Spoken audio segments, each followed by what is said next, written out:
Ron. I am back on another Monday. That means Inside Real Estate. And today I have the wonderful Property Divas with us. I have April and Jennifer. You can tell which one is which by the little nameplates underneath. Nice. We're fancy here. Yes. Pinky out. That's right. And we're going to be talking about some real estate stuff. We're going to talk about partnerships. We're going to be talking about, they've been in the game for a while, so they can give us some insight on stuff that they've done. So Property Divas, you guys are the divas? We are. Absolutely. We are the Property Divas at Fathom Realty. Yes. That's right. All right.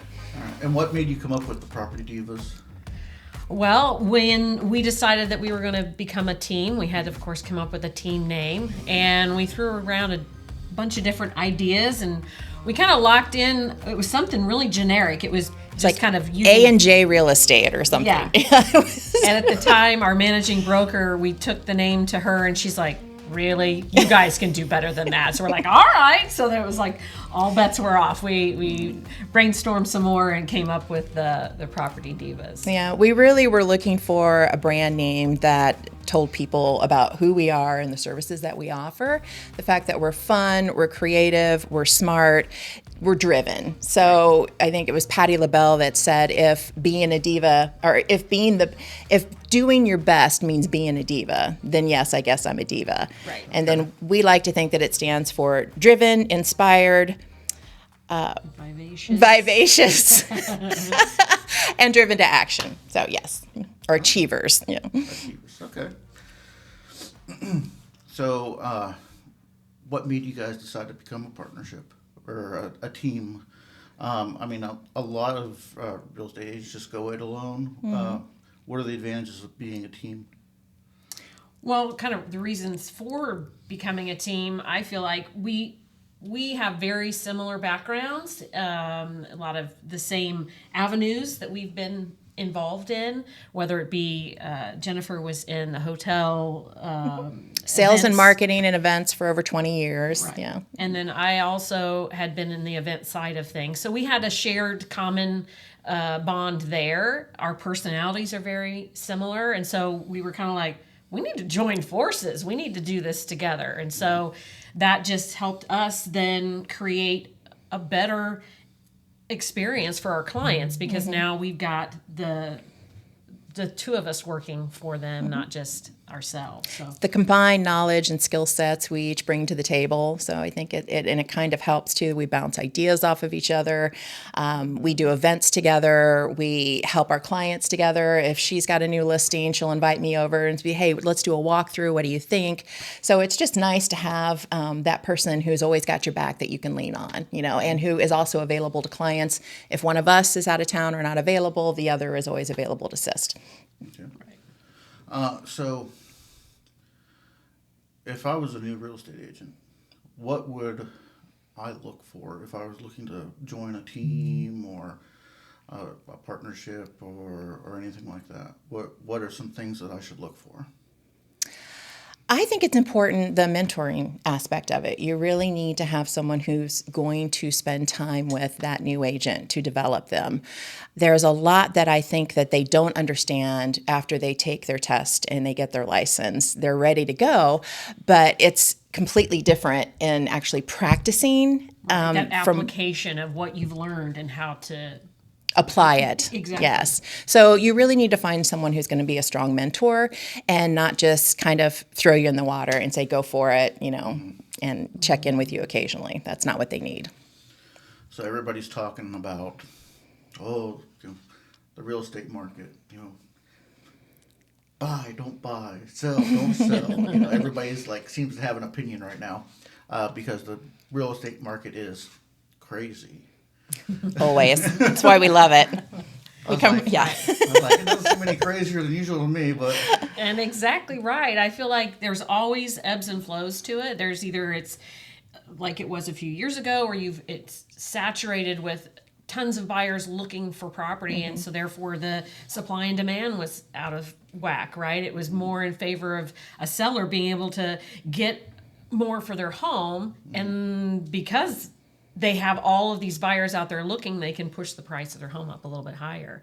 So now we're it's starting to even out a little bit. You're getting a little bit more of a balance. It's still swaying on the seller side of it because the inventory is not as high as it needs to be. But it's a struggle for the buyers because of that interest rate, right? That interest rate's gone up, and now it's challenging them to find a home that they can afford, or maybe that price point's a little bit different now than what it was before.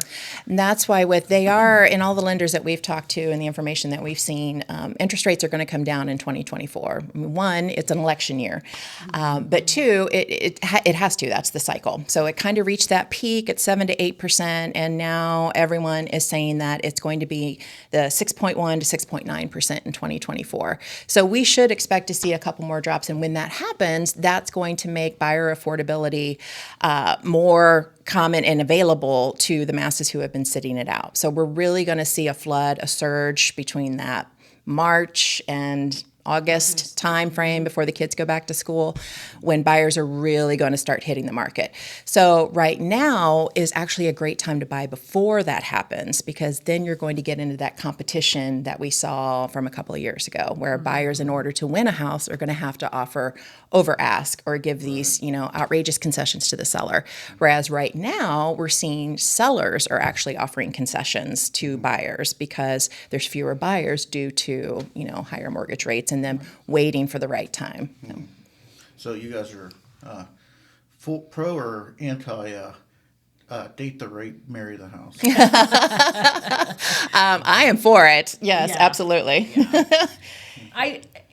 It really, I think, boils down to the buyer, and if they find a home that they like and they can afford the payment for right now, why not? Go ahead, make that happen, and then, adjust it later by getting, the house refinanced. So Yeah, especially if you find the house that is perfect for you. That's the hard part. You find that house, you're in love with it, but it may be a little bit more than what you're willing to spend right now because of the interest rates. Well, you can refinance once the interest rates are going to come down, and they will come down. What is something that you wish you knew before you got into, or when you first got into the real estate business, that It's not as easy as it looks. It is a lot of work, full time, and you got to be on call. A client calls you and says, "Hey, I saw this house on Zillow that just listed, and I want to get in as soon as possible." Especially when houses were going within hours, you literally had to drop whatever you were doing, get someone to cover picking up the kids, and you have to run out there and be at their beck and call. And a lot of people don't realize too that we don't get paid until closing, which is oftentimes 30 to 45 days after you make an offer, which could be 2 or 3 months after working with a buyer and looking at multiple houses, even longer, sometimes years. So we are constantly running and going and chasing that next lead or client or house to sell. So that I think was something I didn't really quite understand when I first got into it. same with you? Well, for me, I can remember my husband had renovated a house and he was going to sell it. And I was like, oh, we can do it ourselves. We'll just stick a sign in the yard and it'll be no big deal. And we were on a pretty busy road. And I had no idea what we were getting into. We didn't have one buyer actually come to the house. It was another realtor that came to the house, or a realtor at the time, came to the house and said, "Hey, let me help you out." And we said, okay, fine. Of course, like a lot of people that sell our sellers don't want to pay, a commission. Oh, we don't want to give all our money away, all that. Right. Well, I'm so glad that we did it that way, because that agent was there for us to get us through the transaction. And I see that being on the other side of the table. And so knowing and understanding the ins and outs of the real estate market and how things can change so quickly, you want someone that knows that. So Well, and also they can get you more. They've done studies on that, and it's facts that by using a real estate agent, you get 10 to 20% more for your home than you would have tried to sell it on your own. Oh, sure. Because you just don't know any better. And a real estate agent is able to mass market it for you as opposed to just putting a sign in your yard and hoping that someone finds it on Zillow.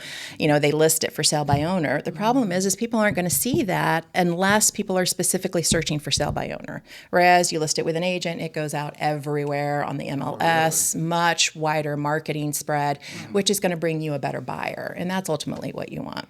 And Jennifer and I are both certified buyer negotiators. So we're offering that to our clients to be able to say, we're gonna help you get the best deal by negotiating on your behalf. So Certified real estate negotiator, CREN. Yeah. I've never heard that before. So you talked a little bit about work-life balance. Jennifer, I know you're a mom. Are you a mom? I am a mom You are of a 2 mom. children. Okay. So I have 3, yes. how do you find a successful recipe for work-life balance? Because being a realtor, like you said, is an on-demand job. Well, for me, my kids are out of the house, so easy so for you. now I'm a little different scenario because I can kind of just go and do. Jennifer, on the other hand, she still has. I have a couple at home. right? Yeah, 2? but they're older. My youngest is about to turn 16. So, and I've actually employed her before to help us at events and to help do.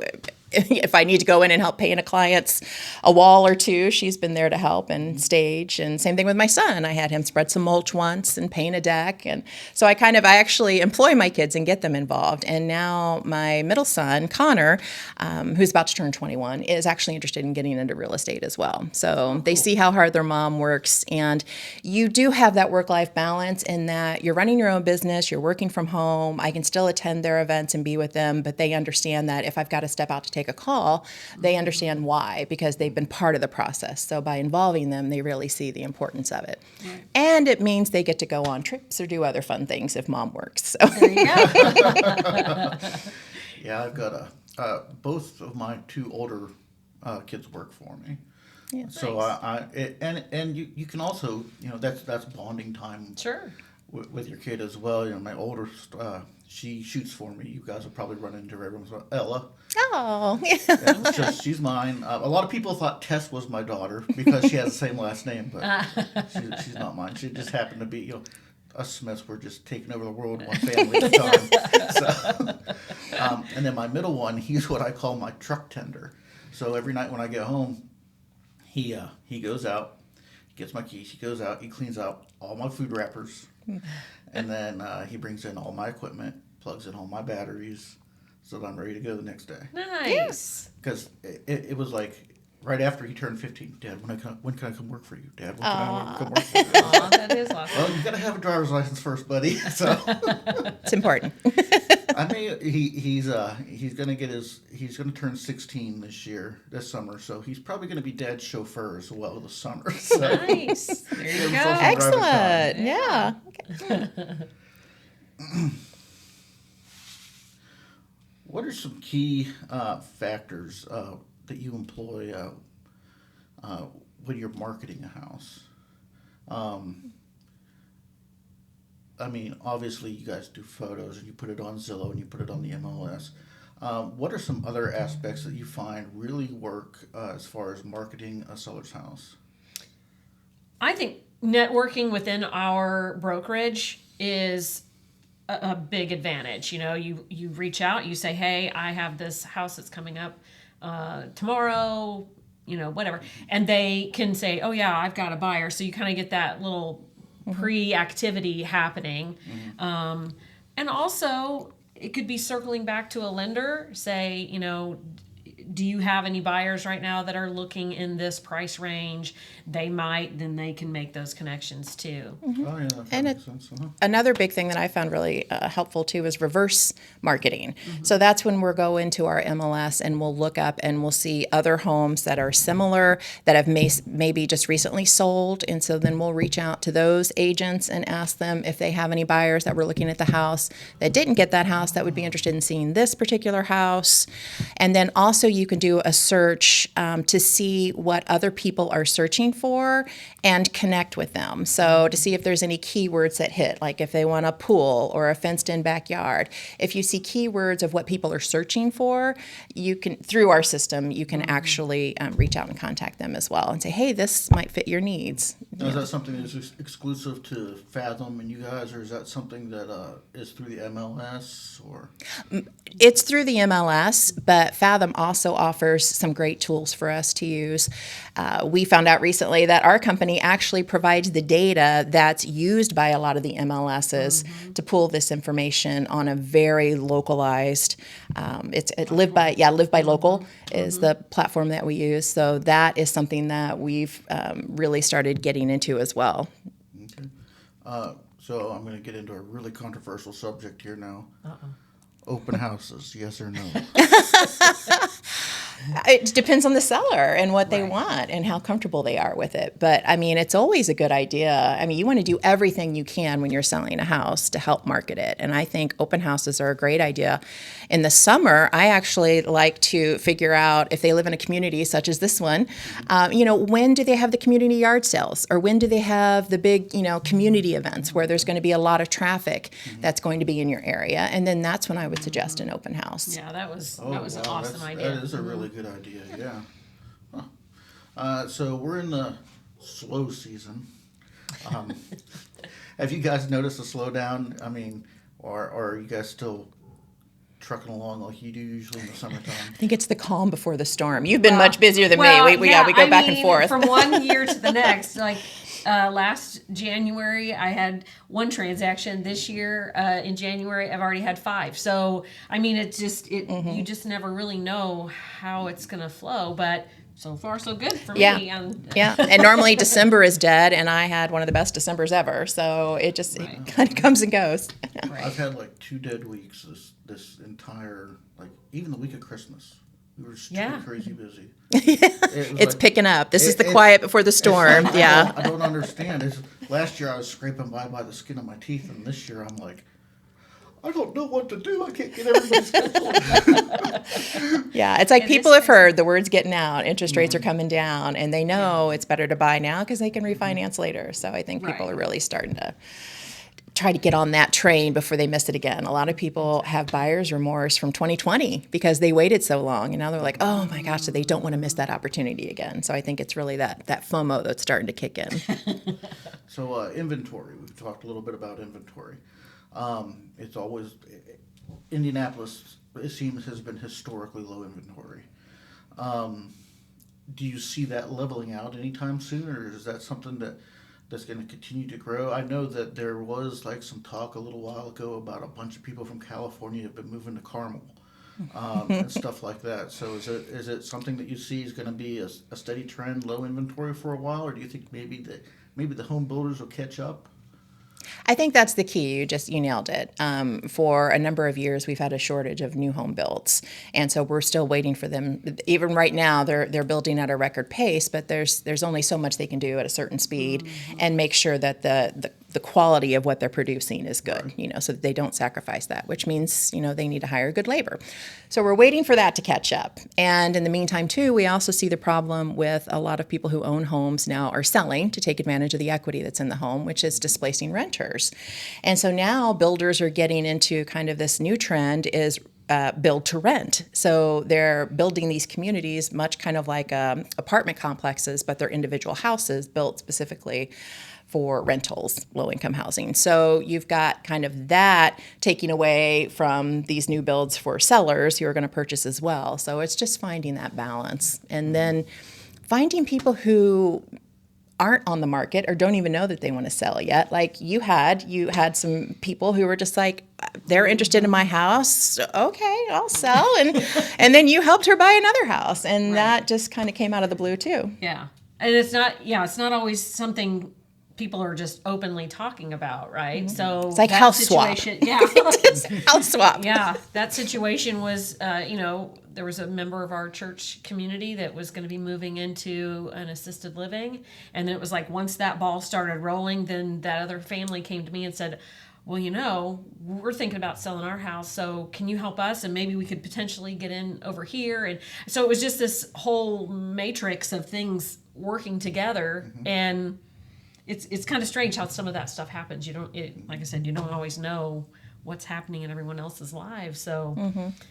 And that worked out great. So they knew they had a place to go to. That seller was going to wait to list until that buyer found it or was able to sell their home. And so that it just worked out great. I think that's the biggest fear people have too, is especially sellers. They're like, well, I don't want to list now because I don't have anywhere to go.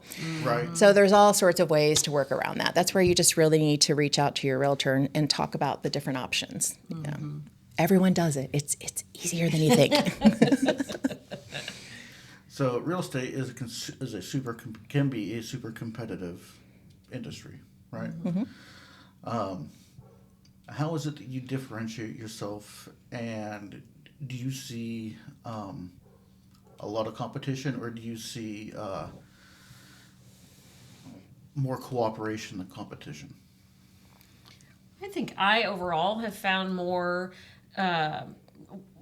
trying to work together, because our end goal is the same. You know, we all want to get to the closing table. We all want our client to, you know, have a good experience. So I have found more collaboration, I think, over my career. I don't know about you. You felt like... I would say so too. I think the more professional real estate agents realize that this business is all about relationships. It's not just with your clients, but it's about who's on the other side and who you're dealing with.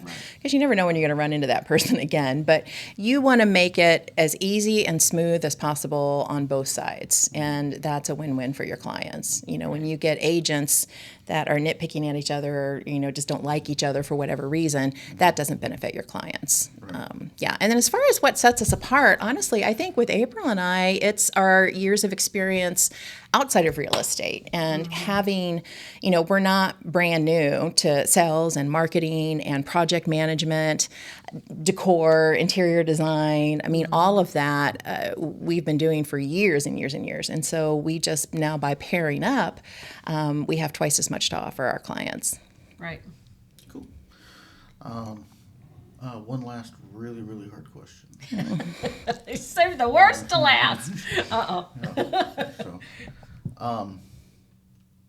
when you have your clients staging their house, do you recommend them sterilizing it or making it look like it's lived in? Interesting question. I tell my clients, you're going to be packing stuff up anyway, so go ahead and start packing it up. And if you need to put those boxes in the garage, whatever, so that they're out of the way. But I think the less distraction you have for the buyer that's coming in is the better way to go. I don't go as far as, I mean, now, if it's a crazy wall mural or it's some really vibrant colors, I might suggest, hey, you might want to go a neutral color. But for the most part, I think if you just declutter and kind of depersonalize, if you will, the home, then that way when the buyer comes in, they're going to see the pluses and the advantages to the home and not get distracted by, oh my, what's that? Or what did they do over here? Yeah, and they can't really visualize it. So if you have too much in the home that is to your personal taste, it makes it very hard for a buyer coming in to visualize.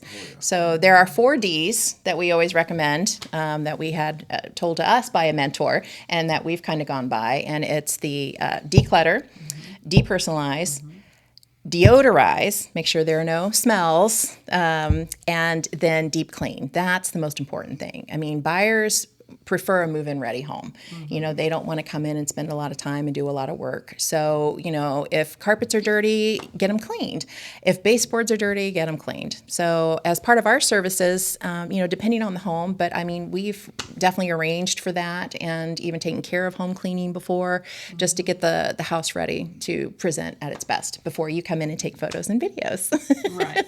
And really, overall, I mean, our end goal is the client, and we want this to be as smooth of a transaction as it can be and less stress on them. So Absolutely. whatever we can do to alleviate that stress, then that's what we want to Yeah, do. I've had a house washed before, I've had windows replaced. I mean, we have the contacts and the resources. So a seller doesn't have to feel overwhelmed with the whole process. That's why we always start with a consultation. We come in, we do a walkthrough, we find out, what their needs are, how much they're willing to invest, if at all. And then we go from there. And that's how we kind of put together our timeline, our package, the price of the house. It's all based on, what the seller is willing to put into it. Yeah, I know the second house we bought up in Whiteland. Oh, hot We mess? we had to really use our imaginations on that one. Right. Because, Sometimes. So it's, the yeah. baseball pink on the walls. Oh, yeah. Yeah.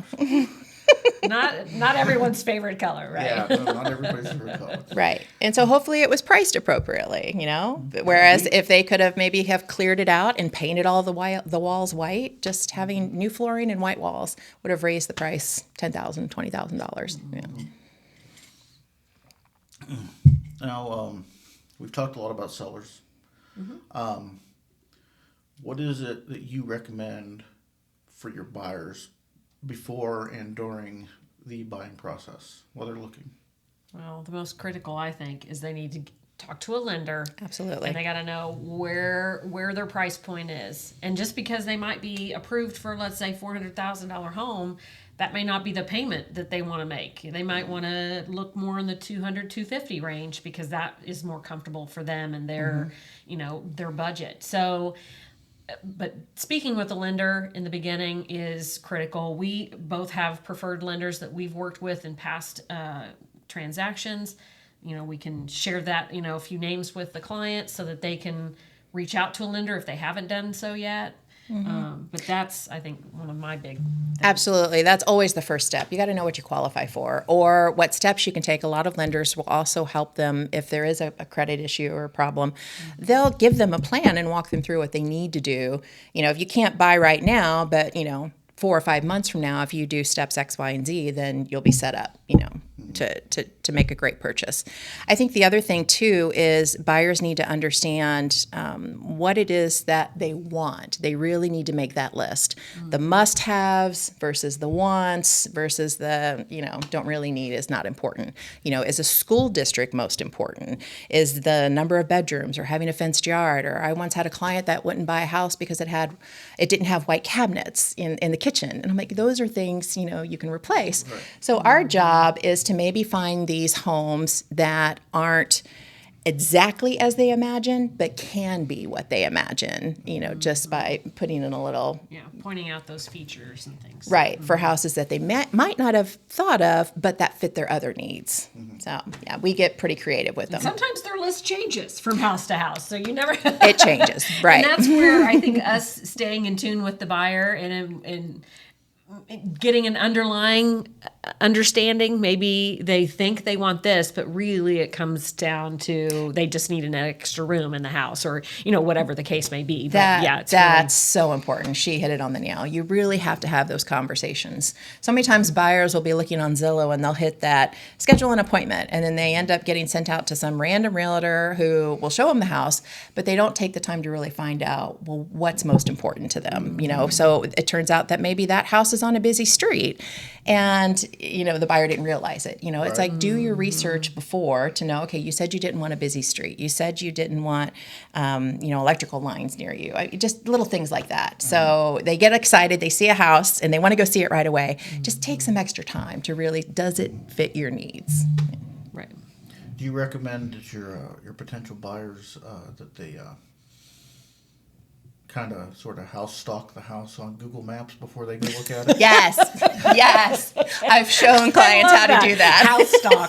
I've not ever used that. I might have to use that sometime. Yes, because I had another buyer who did not want to buy a house where there was a shared mailbox or where the mailbox was across the street. Wanted the mailbox on their property. So I'm like, okay, well, you found this great house. You love it. Let's Google Earth it. Let's see, where's the mailbox? Just little things like that. Absolutely. Yeah. Okay. Well, it was great having you guys on today. Thank you. It was good to be here. Thanks It was a lot of for fun. us to be on. I learned a lot. Good. I hope everybody that's listening learns about this. Yeah, we do or too. learns a lot. And since I don't have an official sign off, we'll just sit here in awkward silence. Well, I said we'll have to send you our. We don't know how to do that. We don't know how to be a silent. Well, for more information, you can visit our website at property-divas.com or visit us on Instagram or Facebook at Property Divas Indiana. Yes, Property Divas Indiana, because I was looking for you guys last night, trying to tag you in an Instagram post, and I was like, oh, but there's like 10 other Property Divas. I don't know which one is which. One's in Europe, one's in, we are Property Divas Indiana. Okay. Do you have a phone number you want to go ahead and plug? My phone number is 317-371-6072. And mine is 317-474-0937. And for everybody that wasn't able to copy all that, you don't have to go back and rewind. We're going to go ahead and flash it across the screen on our YouTube video so that you can get all this information, so you can contact Property Divas. Great. If you have any questions, comments, concerns. Once again, I'm Ron Smith with Inside Real Estate, presented by Indiana Sky Picks. Remember, Epic Realtors use Epic Media, therefore Epic Realtors use Indiana Sky Picks. There you go. All right. Thank you. Have a great day. Thank you.